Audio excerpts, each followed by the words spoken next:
Hola y bienvenidos a una nueva inmersión. Hoy tenemos sobre la mesa un material que es, la verdad, fascinante. Es el artículo Rough Matroids Based on Coverings de Yang, Chao y Xu. Es un trabajo que propone tender un puente entre dos mundos que podrían parecer totalmente paralelos. Por un lado, el tratamiento de la información imprecisa y por otro, la teoría estructural de la independencia. Nuestra misión hoy será analizar en detalle cómo construyen ese puente, qué nueva estructura emerge de él y sobre todo qué puertas abre para el futuro. Efectivamente. Y es un tema que, aunque suena muy abstracto, muy matemático, tiene los pies muy en la tierra, porque la información con la que lidiamos en el día a día, en el mundo real, rara vez es perfecta, ¿no? Nunca es nítida y completa. Piensa en minería de datos, en sistemas de recomendación, en diagnóstico médico. Todos son campos donde la vaguedad, la granularidad son la norma, no la excepción. Y lo que este artículo intenta es, bueno, dotar a esos dominios de una de las herramientas de optimización más elegantes que existen, la teoría de matroides. Bien, pues entremos en materia. Vamos a desglosar esto. Para nuestra audiencia, la idea de los conjuntos aproximados, los rough sets de Paulak, es un punto de partida conocido. Sirven para manejar la incertidumbre con aproximaciones inferiores y superiores. Pero este artículo va un paso más allá. Desde el principio se apoya en una generalización, los conjuntos aproximados basados en recubrimientos. ¿Por qué es tan importante ese matiz? ¿Qué flexibilidad extra aporta un recubrimiento? Es una pregunta clave porque ahí reside la primera pieza de la innovación del artículo. El modelo clásico de Paulak parte de una partición del universo. Los elementos o son indistinguibles o no lo son. No hay término medio. Es muy potente, pero también muy rígido. Claro. Un recubrimiento, en cambio, es mucho más flexible. Permite que los gránulos de información se solapen. Se solapen. ¿Cómo? Pues imagina que clasificas documentos por temas. Con una partición, cada documento pertenece a un único tema. Y punto.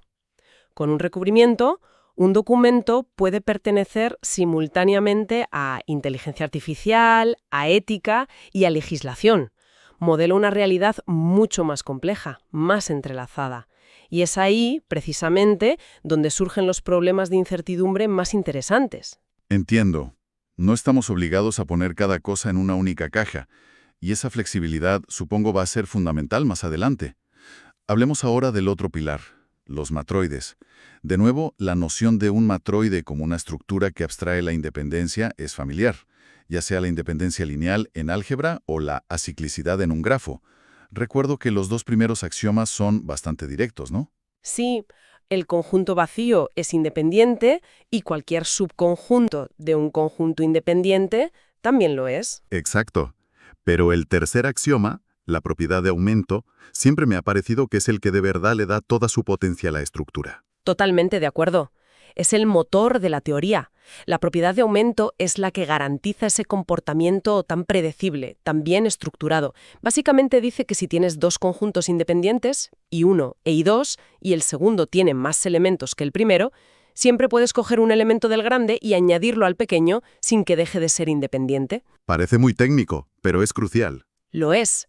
Es la razón por la que los algoritmos voraces, los famosos greedy algorithms, funcionan de manera óptima para muchísimos problemas sobre matroides. Exacto.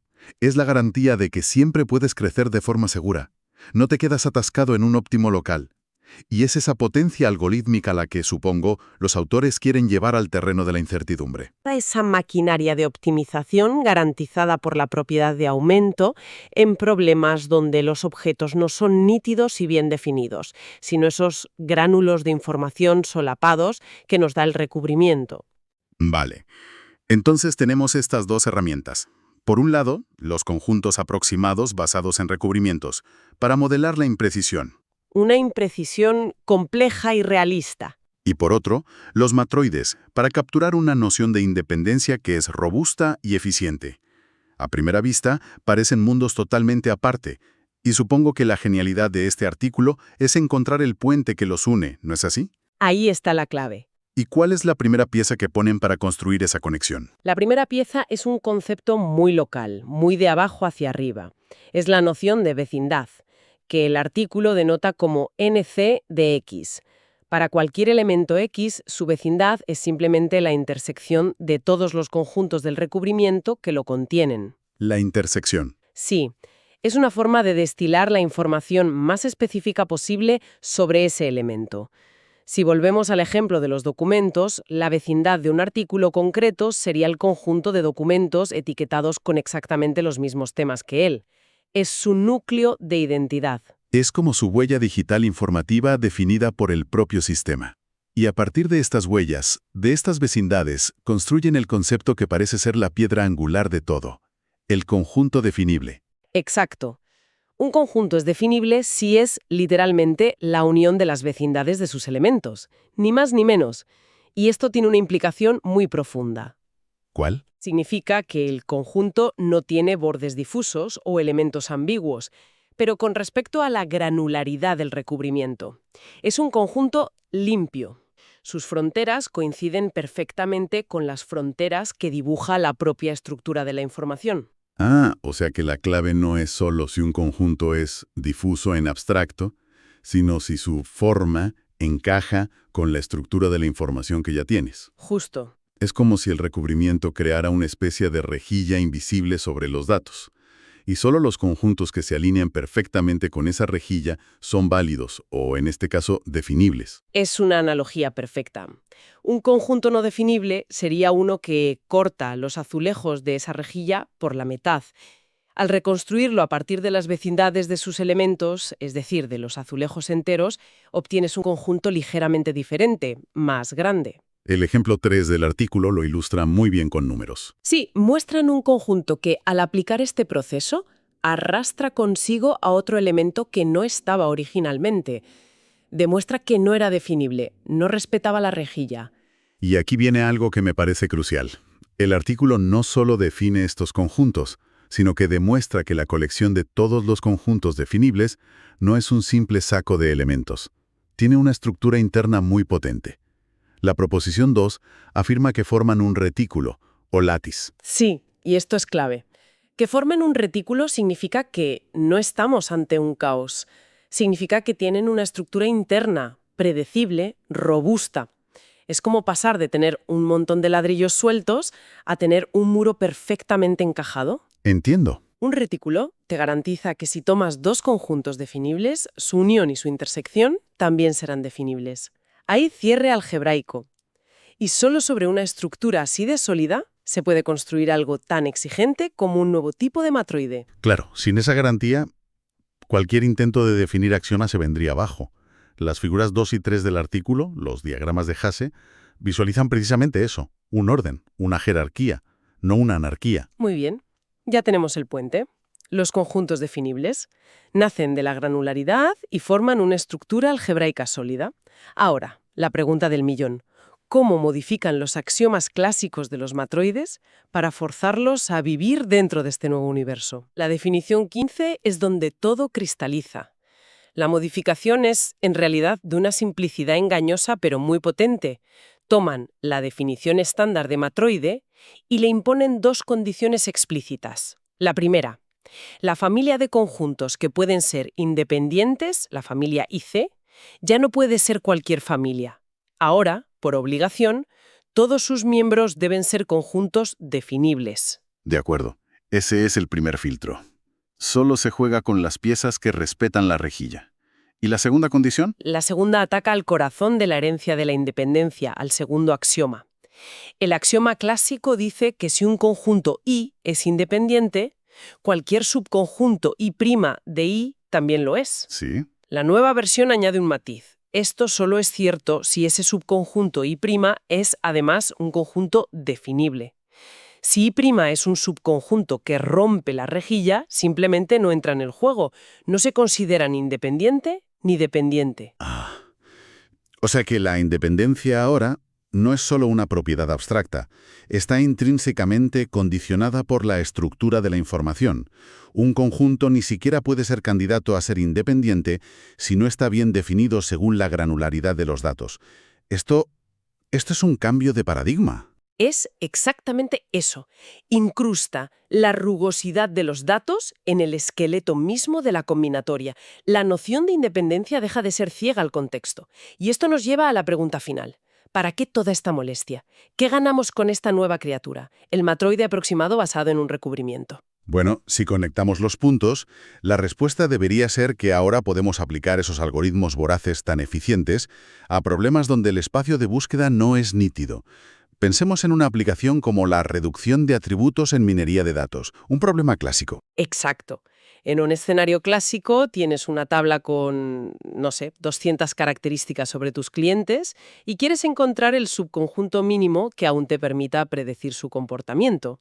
Esto se modela de forma muy elegante como encontrar una base en un matroide, y el algoritmo voraz te da la solución óptima eficientemente. Pero claro, en el mundo real, esas características pueden no ser tan claras. Podrías tener datos de sensores de un proceso industrial donde varias lecturas están correlacionadas de forma extraña o definen estados operativos difusos. Ahí es donde entra el matroide aproximado.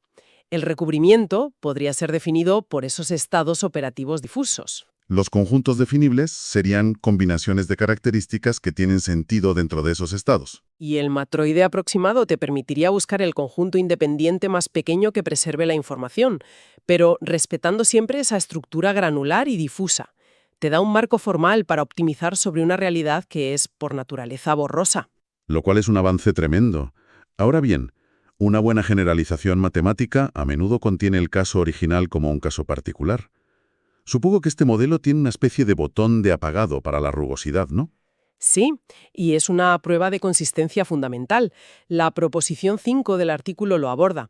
Si tienes un recubrimiento tan fino que la vecindad de cada elemento es simplemente el propio elemento, Que NC de X es igual a X. justo, eso significa que no hay ambigüedad. Cada elemento es un gránulo de información perfectamente distinguible. La rejilla tiene azulejos del tamaño de un solo punto. El subconjunto del universo se vuelve definible, porque cualquier unión de puntos individuales respeta esa rejilla.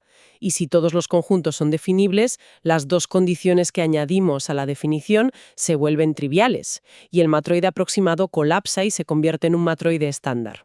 Es una prueba de cordura. Y demuestra que es un diseño matemático elegante. No han creado algo ajeno, sino una generalización consistente. Hagamos entonces un balance de esta inmersión. Hemos visto cómo los autores parten de dos conceptos muy potentes, pero de dominios distintos.